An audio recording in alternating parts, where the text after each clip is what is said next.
Hola chicos, bienvenidos una vez más a un episodio de Mentes que Construyen, un espacio donde hablamos sobre liderazgo, mentalidad y dinero. Y el día de hoy me acompaña una estratega que entendió que los mercados, al igual que las personas, ellos evolucionan y se adaptan. Hoy me acompaña Carlos Hernández, que es fundador y director general de Bardes Capital. Estuvo toda su trayectoria, sobre todo en banca tradicional, y nos va a contar cómo es que hizo ese salto para poder crear su propia firma. Así que no te lo pierdas porque vamos a estar hablando de finanzas y negocios.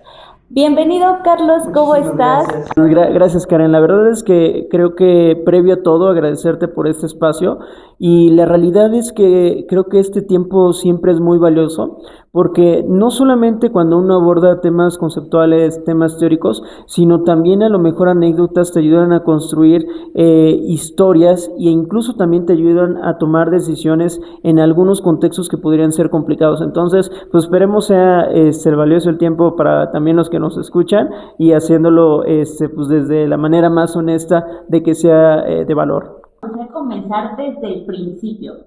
¿Cómo es que Carlos, de 18, 19 años, toma la decisión de irse al sector financiero? ¿Qué era lo que pensabas? ¿Cuáles eran tus sueños?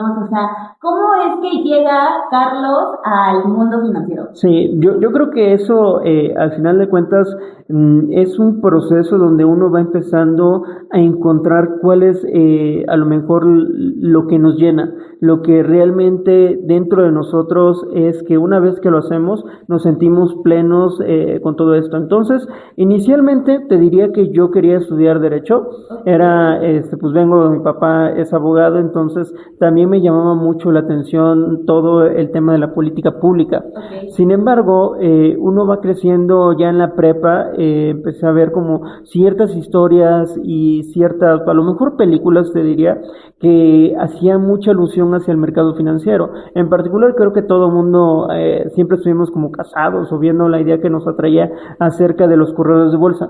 Creo que en ese momento fue donde dije, quiero esto, porque no solamente creo que implicaba un tema de oportunidad de crecimiento profesional, sino que también era mucho el tema adaptativo, como bien dijiste al inicio, de que involucra las finanzas y también los mercados, involucran muchas cosas, desde historia, involucran también algunas nuevas investigaciones de temas de biología, que por qué tomamos decisiones de cierta forma, y también integra pues matemáticas, integra un aspecto crítico y muy racional. Creo que eso fue lo que me ayudó. Unas películas que vi, esas películas para mí fueron muy interesantes de cómo abordarlo y va a sonar que es poquito sí, poquito no, pero se llama Un Buen Año.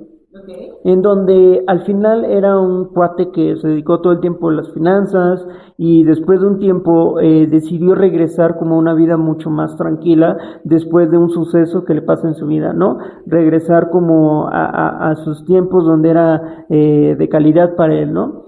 Y a partir de eso dije, pues bueno, si te dan la posibilidad, yo creo que en la economía, en las finanzas, de tener una cierta seguridad económica, a lo mejor después puedes también seguir cosechando algunas otras virtudes que pueden ser, no sé, a lo mejor desde la lectura, también actividades artísticas. Entonces como que ese fue el enfoque realmente para la decisión.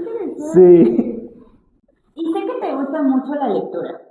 De hecho, nos recomendaste un muy buen libro, que es La Divina Comedia, y a mí me gustaría tomar como referencia este libro y que me cuentes cómo te ayudó para salir de complejidades, sobre todo que se presentan en el día a día. ¿Cómo es que te ayuda, este libro para poder asumir las responsabilidades, pero también las consecuencias de los actos que con lo que conlleva? Entonces, cuéntanos un poquito más, porque se me hizo muy interesante curioso. este libro. Sí, sí, es muy curioso. La realidad es que este libro me gusta mucho en el sentido de que integra distintas historias dentro del mismo libro. ¿Qué quiere decir esto?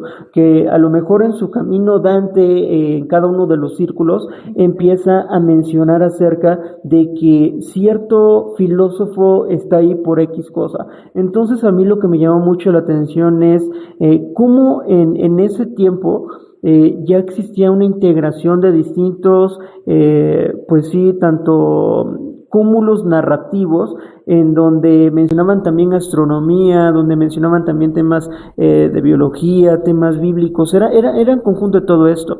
Y te diría que más allá de aplicarlo, yo creo que a lo mejor sí en finanzas, pero no necesariamente, involucra que cada una de estas historias que te cuentan, a lo mejor no de la misma forma, pero podemos tener como un acercamiento a nuestra vida de que nos ocurra algo similar. Y a lo mejor, como dicen muy bien por ahí, quien no conoce su historia está condenado a repetirla. Entonces, creo que eso es el mensaje importante que se lleva, aunado a toda la cultura y lo que desarrolla el libro del autor. Y entonces, ¿tú cómo surfeas estas olas o cómo logras salir de estos inviernos, por así decirlo? O sea, Uy, o sea, para tu día a qué gran día, pregunta, sobre sí. todo en estas crisis que todos tenemos, o sea, me refiero a que en complejidades en el trabajo, o Sí. sea, que luego hay muchísima depresión de por medio porque tienes una gran firma. Entonces, ¿cómo es que surfeas estas olas, o sea, Sí. para poder salir avante de estos inviernos? Mira, no, qué buena explicación e introducción. La verdad es que yo creo que algo que recurrentemente se menciona dentro de todas las personas, ya sea profesionales, ya sea que se dediquen también hacia algún arte, que se dediquen hacia una técnica o empresarios, es un común denominador que es la resiliencia. Y creo que esa es la palabra clave de todo esto, que a pesar de los desafíos, es mantenerse apegado hacia un ideal, hacia un objetivo y encontrar el camino para cumplir con ello, no solamente que se quede en la mente, sino también ejecutarlo es muy importante. Aquí creo que mi mamá estudió psicología y algo que también me gustaba mucho es la psicología. Entonces, durante la universidad y en la prepa, en los tiempos libres estudiaba algo de compendio de psicología de Freud, pero recientemente hay algo, otro autor que es muy bueno, que maneja una corriente un poco distinta, pero que él habla acerca, se llama Carl Jung, que él habla acerca también de la noche más oscura de la persona. Entonces, esto al final también un símil es que se traslada hacia esos momentos en donde todo parece lo más complicado, lo más difícil, pero bajo esas situaciones es que uno se forma. Y si logras salir de esa noche complicada, ya no eres el mismo a como ingresaste eso. Es eso, yo creo que la resiliencia, pero también bajo ese enfoque de la noche más oscura, es muy bueno como para enfrentar los retos de la vida. Sí. Me encanta. Y también nos compartiste otro libro que se llama Cuando los genios caen. Ah, sí. O sea, que es el colapso de un gigante financiero. Sí. Mi pregunta va ligada a, entonces, ¿cómo constituyes la constancia y el verdadero criterio propio para no perder el piso cuando Claro. las cosas van bien? No, sí, qué buenas preguntas, ¿eh? No, la verdad es que lo agradezco. Y al final ahí, así como de manera rápida, creo que lo sugeriste muy bien en esa situación de que quien manejaba los fondos eran premios Nobel, que al final habían desarrollado modelos y que sus modelos indicaban que la probabilidad de que una situación o en caso un país cayera en una situación de impago era mínima, entonces apostaban a ese retorno muy probable que se iba a dar a través de comprar este tipo de instrumentos. Sin embargo, creo que algo muy importante que todo el mundo creo que es, y que lo trato yo de recordar todo el tiempo, es somos seres imperfectos, pero que trabajamos con la finalidad de minimizar los riesgos. ¿Y cómo minimizas los riesgos? Creo que es atención al detalle, pero también es muy importante que uno no tiene la última palabra. Entonces, si no caes en ese tema de ego, la verdad te ayuda muchísimo porque escuchas a lo mejor algo que tú no habías visto y que si estás en esa disposición de evolucionar desde un aspecto crítico, creo que es muy importante. Minimizas los errores, aprendes, te adaptas y sigues creciendo y evolucionando. Creo que eso es lo más importante, que si realmente quieres crecer, hay cosas que a lo mejor debes de mantenerte firme en cuanto a tus objetivos, en ciertas cosas, ¿no? Sin embargo, el proceso es muy adaptativo y en ese proceso hay cosas que a uno se le escapan y que creo es buena actividad de rebotar. Entonces, la parte de evolución y la adaptabilidad, o sea, creo que es sumamente importante. Y ahorita pasando de que estabas en banca tradicional, tengo dos preguntas aquí para ti. La primera es, ¿cómo decides dejar lo seguro, o Claro. sea, de tener un Sí, sí, sí. trabajo, o sea, ¿sabes? De tener, Sí. sí, una quincena, o sea, seguro. ¿Cómo es? Yo creo que hay dos, diría que palabras que definen mucho esa respuesta. La primera te diría que la creatividad, porque la creatividad, cuando uno decide emprender, también los límites a lo que pueda desarrollar se encuentra en la creatividad. Y es algo que normalmente, no necesariamente porque una institución no la impulse, porque no quiera, sino hay ocasiones que tiene que ver más con normatividad, tiene que ver más con regulación, que a lo mejor hay aspectos en donde no puedes trasladar todos esos aspectos de desarrollar algo, de crear algo nuevo para una empresa. Es más, hay ocasiones que se limita por eso. Y el otro aspecto yo creo que tiene que ver con libertad. Libertad en el sentido también de creación. Creo que esos dos conceptos, por lo menos para mí, van un poco de la mano. Y al final también, pues creo que toda mi vida ha sido muy imaginativo con muchas cosas. Entonces, eso se traslada también al desarrollar a lo mejor ciertas herramientas que nosotros estamos poniendo a disposición de las personas con las que trabajamos. Y también con ese objetivo de seguir innovando, de seguir creando. Creo que esos dos puentes han sido los más importantes como para desarrollar algo que sea más enfocado al emprendimiento.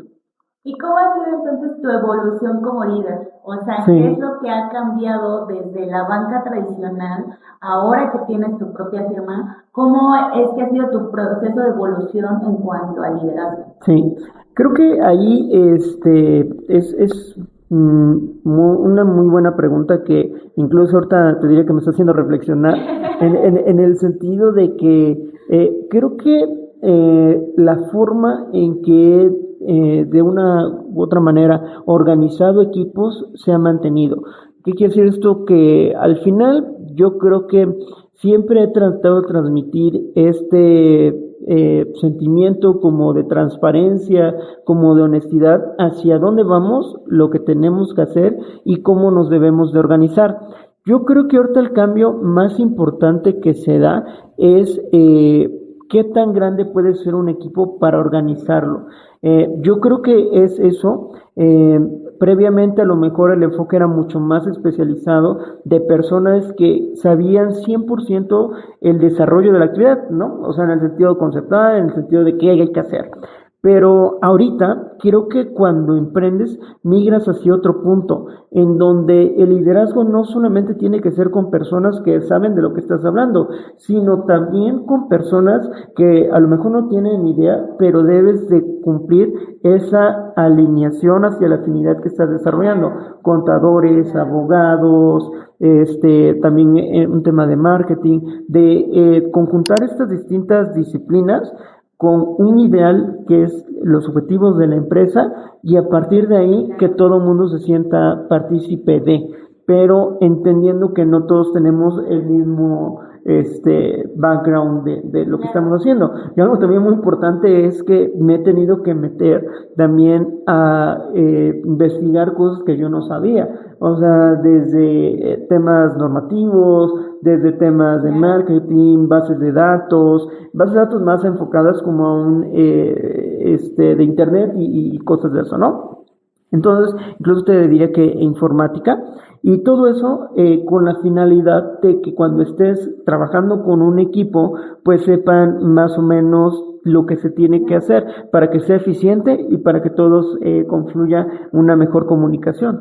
Sí, al final tienen que estar todos alineados para poder llegar al mismo fin, que es la misma meta que todos ustedes tienen. Y en esta parte de la educación, me gusta muchísimo que todos estén empapados, porque si no se vuelve de verdad un reverendo desastre, Sí.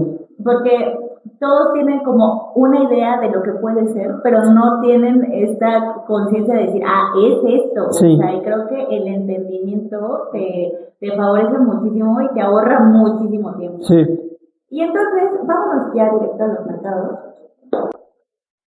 Y quiero que me platiques cómo es que Barres Capital nace, o sea, cuál es como la misión de Barres Capital, para que la gente también entienda qué es lo que hace y cómo le sirve al pequeño y mediano empresario el tener estos análisis financieros que ahorita nos va a platicar.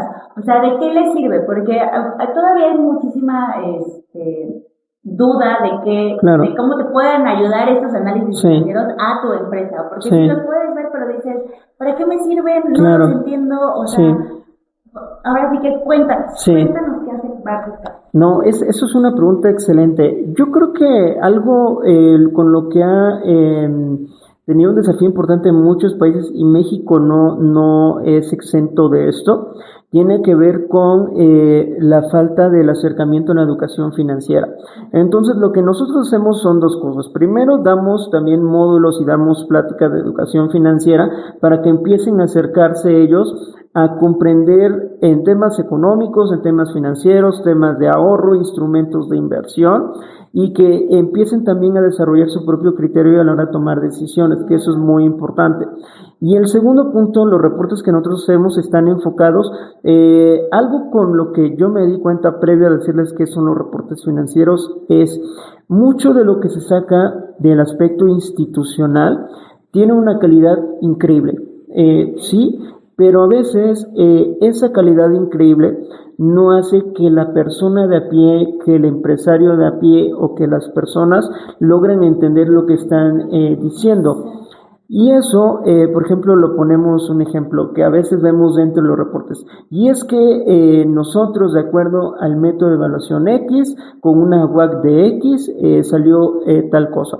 Entonces, lo que nosotros hacemos es mantenemos ese mismo enfoque y esa misma calidad de lo que está desarrollando, pero bajo palabras más sencillas, que obviamente, si existe la duda de cómo llegamos a tal resultado, pues lo platicamos con nuestros clientes y también los que están suscritos a nuestros reportes. Sin embargo, lo que ellos ven en el reporte es el resultado de todo ese proceso con palabras sencillas y con palabras que sean para ellos una orientación hacia un tema pragmático. Por ejemplo, nosotros a principios de año sacamos nuestros pronósticos para el S&P 500, para el Nasdaq y para el IPC.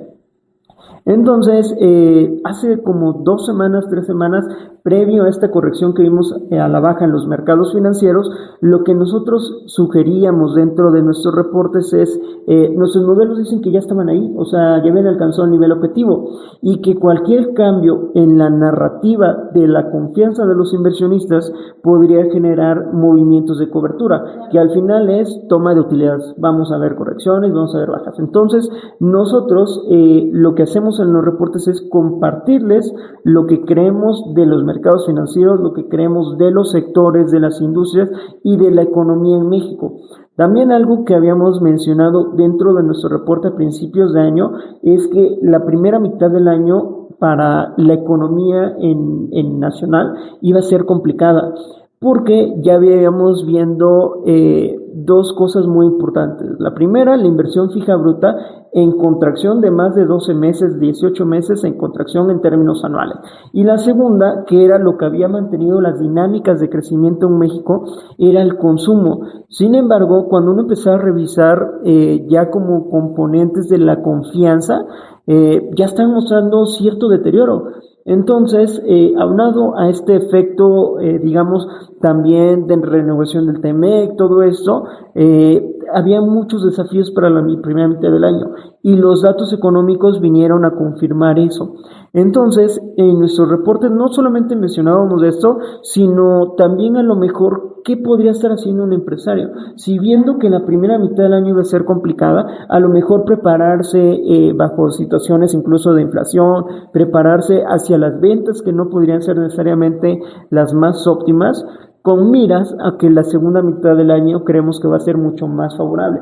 Entonces, dentro de nuestro reporte, lo que uno encuentra es la parte económica, donde damos estos indicios de cómo estamos, hacia dónde vamos, bajo un lenguaje sencillo y también con algo de practicidad.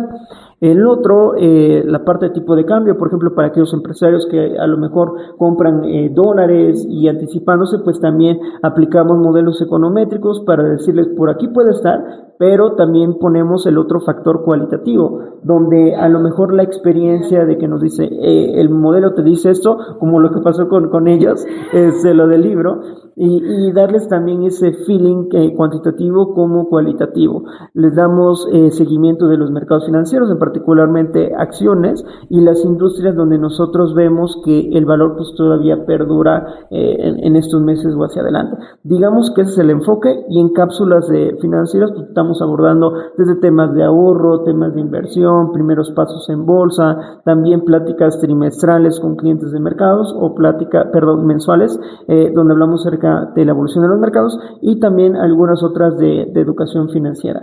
Eso es lo que estamos haciendo, pero digamos que vamos a evolucionar hacia otras cosas en próximos meses. Ok. Y entonces, hablando de los inversionistas, o sea, y esta confianza, ¿cómo es que se puede retomar la confianza en los inversionistas, dado que la situación en México es complicada por muchos factores que no nos vamos a meter ni en política, ni en partidos, nada de eso? ¿Cómo el inversionista puede retomar la confianza en México y traer su inversión a México? O sea, porque ahorita efectivamente nos va a favorecer mucho lo del mundial y se ve que va a haber una gran derrama económica para México, pero dura 2 meses. Entonces, 2 meses va a estar todo muy bien, pero después de esos 2 meses, ¿qué va a pasar? Mira, esa es una pregunta súper complicada, porque para verlos en temas económicos, y algo que han estado haciendo o que se busca incentivar nuevamente esta recuperación en la inversión, tiene que ver con planes de acuerdo público y privado, es decir, donde tanto el gobierno como la parte privada lleguen a un conjunto de alineación en objetivos, de normatividad y de incentivos que permitan nuevamente reactivar la confianza. Yo creo que ese es el punto medular de todo esto. La confianza para la recuperación de la inversión, te diría que iría más por un largo de normatividad, también alguna resolución del TEMEC que nuevamente de certidumbre de largo plazo, que mucho de la inversión está relacionada con ese punto. El otro factor que ha estado ayudando ha sido el consumo, y eso ha sido en buena medida también por el incremento del salario mínimo. Sin embargo, estamos en un punto en donde va a sonar algo neoclásico lo que voy a decir, pero está muy alineado a productividad. Fue algo muy positivo que ayudó también a una base importante hacia el crecimiento. Sin embargo, ahorita que las eficiencias, más platicándolo con algunas empresas cuando estaba cubriendo compañías, que encontraban algunos mecanismos para tratar de que no se viene a presionar la rentabilidad de las compañías con algunas otras sinergias que pudiera implementar. Podría ser a través de una reorganización de la planta laboral o otro tipo de cosas, ¿no? Sin embargo, ahorita digamos que las alternativas ya son mucho más limitadas, entonces no necesariamente el beneficio puede ser directo, entendiendo lo que a lo mejor puede haber un traspaso hacia precios y a su vez inflación, ¿no? Si fueran ajustes muy altos. Entonces, te diría que ya no necesariamente se puede ser el camino, sin embargo, ahora tiene que ser más con un retomar, un detonante hacia la inversión privada. Ok, hablando de inversión privada, y vámonos a la parte de negocios. Muchos de los empresarios le tienen miedo a la deuda. O sea, porque muchas veces no hacen un buen uso de la deuda. Entonces, ¿cómo es que debe ser un empresario y cómo debería de ver el financiamiento para usarlo a su favor como una herramienta de expansión y no como un riesgo? Mira, yo creo que algo que hemos visto es, naturalmente, las empresas grandes tienen deuda. Entonces, ¿cómo verlo? ¿Hasta qué punto es algo negativo? Es hasta qué tanto esa deuda está comprometiendo tu flujo, está comprometiendo tu capacidad de crecimiento y los objetivos con los que se contrajo esa deuda. Eso yo creo que sean los tres pilares más importantes. Si el objetivo es para crecer, creo que eso es muy importante porque al final, al crecer, el pago que tú estás generando hacia adelante va a ser menor en proporción de lo que estás generando de ingresos. Entonces, es eso como una razón financiera, lo que vemos naturalmente, ¿no? El otro es el objetivo te digo, para crecer y el tercero tiene que ver pues con un plan bien diseñado de que si lo vas a desarrollar, realmente vayas a crecer, ¿no? No comprometa la capacidad de supervivencia de la propia empresa. Claro, ese es un punto muy importante. Y personal también, o sea, digo, creo que también nosotros cuando invertimos es que no comprometa nuestros pagos y nos estemos apretando ahí. O sea, aquí es de lo particular a lo general, Sí. ¿no? O sea, el financiamiento, sobre todo, hablando desde tarjetas de crédito, o sea, porque todavía lo platicaba junto con Stephanie, Sí. que muchas de las personas todavía creen que las tarjetas de crédito, o sea, es extensión de dinero, o sea, y es no, o sea, es un Sí, préstamo, claro. al final el banco te está Sí. dando una línea de crédito para que tú lo ocupes, pero tú le tienes que regresar el dinero. Totalmente. Y funciona básicamente igual con las empresas, o sea, la empresa te va a dar, o sea, el banco o la institución financiera te va a dar una línea de crédito para que tú la puedas utilizar, para que evidentemente lo ocupes en crecimiento o expansión, que ese sería el mejor de los usos. Sí. Pero, pues evidentemente, si no tienes un plan, como lo estaba comentando Carlos, es donde incrementa el riesgo. Sí, totalmente. Y sí, es muy cierto. O sea, creo que también las tarjetas no son malas. Es eso sabiéndolas ocupar. Mientras creo que ya depende del enfoque de cada uno, si es totalero o si es algún otro tipo de enfoque del pago del crédito, creo que es lo más relevante. Y algo que también estamos tratando de hacer es que las personas tengan el acercamiento hacia conocer cómo es que pagas tu tarjeta de crédito y también a lo mejor la economía, cómo te puede ayudar a lo mejor a un proceso de crédito, porque lo que nosotros estamos también desarrollando dentro de nuestros reportes veíamos esta expectativa de recortes en tasas de interés, entonces esperar a lo mejor, ahí a lo mejor tiene que alinearse más con los objetivos de corto, de mediano, largo plazo, de cuándo vamos a utilizar el dinero. Sin embargo, si no es una necesidad de a priori, es a lo mejor esperar el momento oportuno cuando termine como ya terminó este recorte de tasas de interés, y a lo mejor iniciar esos procesos de crédito. Entonces, también ese es mucho nuestro enfoque, que hay herramientas que te ayuden a planificar. Por supuesto, o sea, la planificación creo que es, o sea, el parteaguas para que las cosas salgan como lo más acercado a lo que tú quieres que salga, porque evidentemente todo o alguna cosa puede fallar, ¿no? O sea, claro. Siempre existe esta parte de la incertidumbre, o sea, pero si tienes marcado un plan, puedes ver más adelante si algo se desacomoda, pues volverlo a reubicar de una forma más práctica, o sea, porque ya tienes algo trazado y ya sabes a dónde vas, pero si nada más lo haces así, o sea, y decides en el momento, o yo les digo mucho, o sea, haces o te gestionas por impulso, ya, o sea, ya valió. Sobre los mercados. Entonces, estamos sobre un nuevo tablero geopolítico, en donde muchos analistas dicen que el orden mundial pues ya va a estar, o sea, en este momento está liderado por Occidente, pero todo está cambiando. Estados Unidos defiende la matriz energética tradicional, petróleo, pero China está haciendo grandes cambios, está liderando la transición a lo renovable.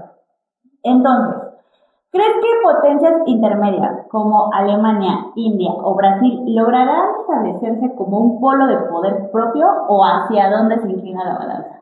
Mira, creo que es todavía complicado definir de si ya va a haber un claro cambio en sí, en el liderazgo o en quién va a dirigir todo el tema económico. Creo que todavía es prematuro mencionarlo porque, como bien mencionas, creo que las piezas están moviendo.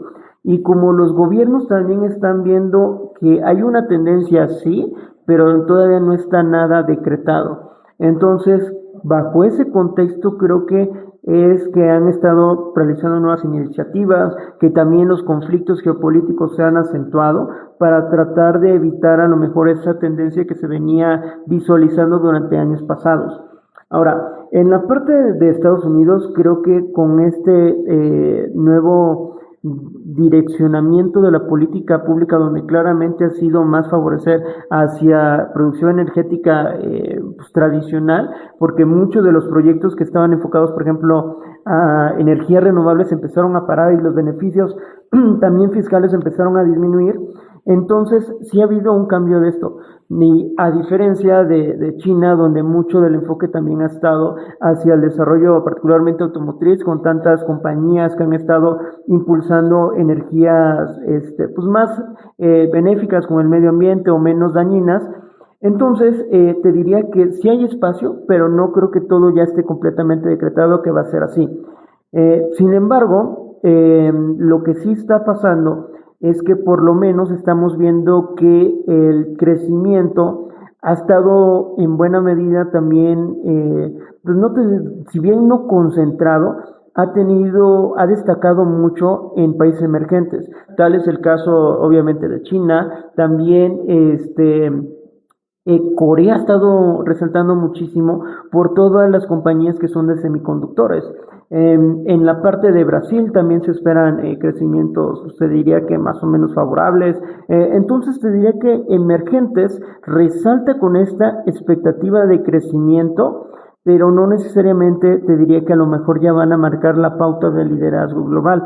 También algo que ha resultado muy interesante es cómo han estado moviendo estas piezas. Por ejemplo, algunos, te diría que indicios donde ha señalado que también han preferido China, por ejemplo, incrementar las reservas, aunado a una política monetaria que ha sido o había sido expansiva en Estados Unidos, pues también ha debilitado el dólar. Entonces, ahí se ve cómo estos agentes están tratando, una, o de mantener su liderazgo, o dos, de volver a mantener esas dinámicas de mayor crecimiento que estaban teniendo en años pasados. Ok, y entonces estos mercados emergentes, ¿crees que estén listos para dejar de ser espectadores y convertirse en verdaderos protagonistas? Yo creo que han sido protagonistas, o sea, eso es indiscutible que han tenido tasas de crecimiento muy altas y que están en miras o quieren mantener esa posición de continuar con ese protagonismo. Ahora, hay que diferenciar algo muy importante. Cuando uno habla acerca de crecimiento, no es lo mismo hablar de un monstruo, de un tráiler que avanza 2 metros contra un coche que es muy pequeño y puede avanzar a una mayor velocidad. No necesariamente habla acerca de la magnitud relacionada con eso. Entonces, yo creo que, o por lo menos también lo que han sugerido distintos informes del Fondo Monetario Internacional o de organismos globales, es que el crecimiento más fuerte va a permanecer en economías emergentes. Ahora es cómo se van a posicionar en cuanto a esto. Yo creo que hay posibilidades de liderazgo, sí, porque el crecimiento, por ejemplo, de China es fuerte, además del desarrollo tecnológico que está teniendo a la par, aunado a un tema de comercio, de manufacturas. Entonces, es indiscutible también de que busca ese liderazgo y que tiene las posibilidades, sí, pero bajo lo que hemos platicado, bajo un entorno que es continuamente adaptativo y evolutivo, la otra parte no se va a quedar mirando. Entonces, ahí es donde también se hacen todo el tema de conflicto geopolítico. Estoy muy de acuerdo contigo, me gusta mucho la analogía que utilizaste del camión, o sea, no es lo mismo un monstruo, o Sí, sea, que viene pesando toneladas, o sea, por toda la claro, infraestructura que trae.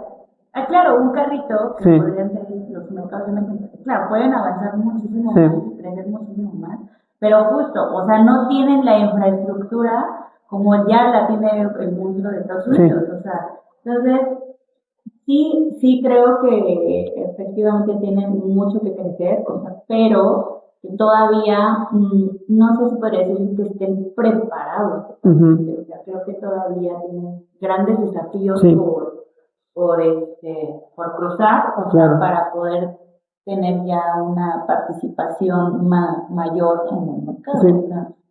¿No? Porque tumbar a Estados Unidos está... Sí, no es tan fácil. Exacto. O sea, yo sé que es todo lo que el mundo... Chita, ¿cuánto tiempo lo he intentado? Y aún no ha podido hacerlo. Sí, no es tan fácil. Exacto. Y regresando al tema del dinero.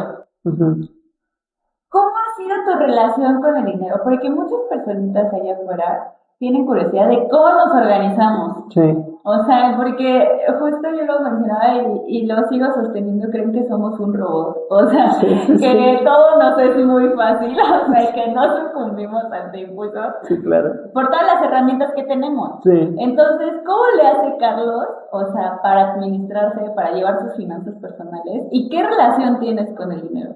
Fíjate que ahí he sido como, creo que un caso raro desde niño, porque era mucho mi enfoque racional. Entonces, te diría que una de las frases que más me marcó y mucho vino de mi abuelo también, no toda mi familia, mis padres y mi hermana, digamos que cada uno me ha marcado positivamente con ciertas cosas. Y en la parte de mi abuelo, él me decía, yo para comprar, siempre me pregunto algo, me decía, a ver, Carlos, ¿lo quieres o lo necesitas? Entonces mi enfoque racional me decía, pues lo quiero más que lo necesito. Pero mi abuelo siempre se compraba las cosas, o sea, era como la idea que se vendió, pero nada más era, me lo dio para que aprendiera. Exacto. Me lo dio para que aprendiera. Pero yo sí traté de aplicarlo. Sin embargo, algo con lo que yo funcionaba era este enfoque a lo mejor de comprar cosas que me gustaban, era si ya había cumplido objetivos que me había definido. Entonces era como mi método de decir, bueno, ya me lo gané, ¿no? O sea, cosas de ese tipo. Sí, claro. Y te diría que lo que diría, ya me lo gané, era todo eso que quedaba, digamos, de tener necesidades básicas y de todo el ahorro que había generado. Entonces, como que bajo eso me estructuraba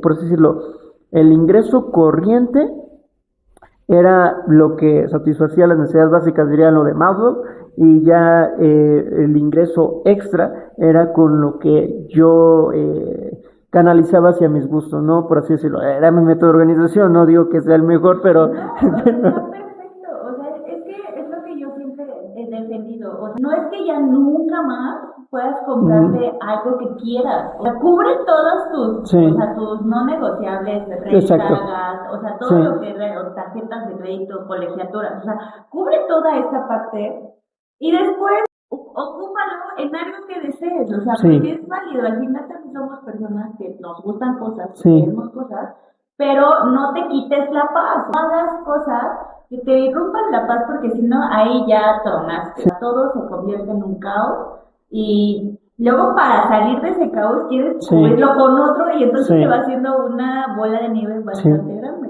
Sí, justo. Y fíjate que eso es muy cierto. Creo que aparte, cuando nosotros nos alineamos a ciertos objetivos, de decir, a ver, ya cumplí con esto y lo otro, ahora mi objetivo sí es el gusto. Y también alinearse a trabajar de que tengas, creo, la suficiente estructura o estabilidad para ese gusto. Entonces, creo que es muy importante como una filosofía de vida de disfrutarlo en el sentido de trabajar por ello, pero también darte esos espacios que te abonan también al alma. Entonces simplemente es organizar todos esos puntos. Quédese con ¿lo quieres o lo necesitas? Es lo mejor y el mejor consejo que Carlos de verdad nos ha dado para poder, o sea, organizar nuestras finanzas. De verdad les va a quitar muchísimos dolores de cabeza si siguen un paso, solamente es un paso el cual tienen que pensar el de si lo quieres o lo necesitas. Y ya estamos por concluir esta bonita entrevista, de verdad se me ha pasado volando, o sea, lo estoy disfrutando muchísimo. Y quisiera que en una máxima de vida Sí.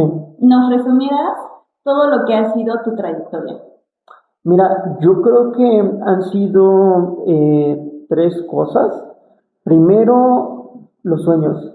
Y en ese sentido de los sueños es mantener como los objetivos para alcanzarlos, que no solamente se queden en el ideal, sino es acercarte mucho a lo que tú sueñas en cuanto a la parte profesional, personal, tu estilo de vida, todo. El segundo es que el camino no es lineal, porque creo que hay ocasiones donde, justo hoy escuchaba algo de la vida como serpientes de escalera, donde hay pues a veces serpientes que te hacen descender, pero de eso, en esos momentos que son complicados, lo que te saca adelante además de los sueños es la resiliencia. Y es algo que también me ha mucho alineado ese tema de la psicología, de que puede ser la situación más complicada, tu noche más oscura en la vida, pero si la sabes enfrentar, también anteponerte esa situación de encontrar, incluso bajo esos conflictos, algo que sacar adelante, o sea, algo que tú no sabías de ti, lo aprendes, lo desarrollas y sales todavía más fuerte de esa situación. Creo que son ese conjunto de factores. Les diría que perseguir los sueños, alinearte, trabajarlo por ello, el tema de la resiliencia y también pues sacarle como brillo a las situaciones difíciles. Ay, qué padrísimo. O sea, de verdad me encantó. Carlos, muchísimas gracias por estar aquí, por tomarte tiempo. Yo sé que eres un hombre muy ocupado. No, muchas gracias por De eso. verdad te agradezco muchísimo. Fue un placer tenerte con nosotros en este espacio de Mentes que Construyen. Y por último, tus redes sociales, ¿dónde te pueden encontrar? ¿Dónde encuentras Bardos Capital? Sí, Cuéntanos. no, muchísimas gracias. Mira, a nosotros nos pueden encontrar en Bardos Capital en todas las redes, desde LinkedIn, estamos así como Bardos Capital, en Instagram también Bardos Capital, en Facebook también y en TikTok. Donde estamos regularmente subiendo información, incluso nuestras cartas al inversionista se encuentran en Instagram, en Facebook y en LinkedIn. También compartimos algunas entrevistas que nos realizan de manera recurrente periódicos donde hablamos acerca de mercados, de qué estamos viendo a lo mejor para alguna empresa. Cualquier duda, cualquier pregunta, pues también siéntanse en la plena confianza de mandarnos un mensaje y pues con todo gusto los estaremos ahí atendiendo. De verdad, tómense un minuto para poder escribirles si tienen alguna duda. O sea, ellos están en toda la disposición de poder aclararles cualquier tema que con los que ustedes se sientan atorados. Entonces, muchísimas gracias por estar aquí. Carlos, una vez más, muchas No, gracias. muchísimas gracias. Y esto fue todo por el episodio de hoy de Mentes que Construyen. Nos vemos en un próximo video. Chao. Hasta luego, muchas gracias.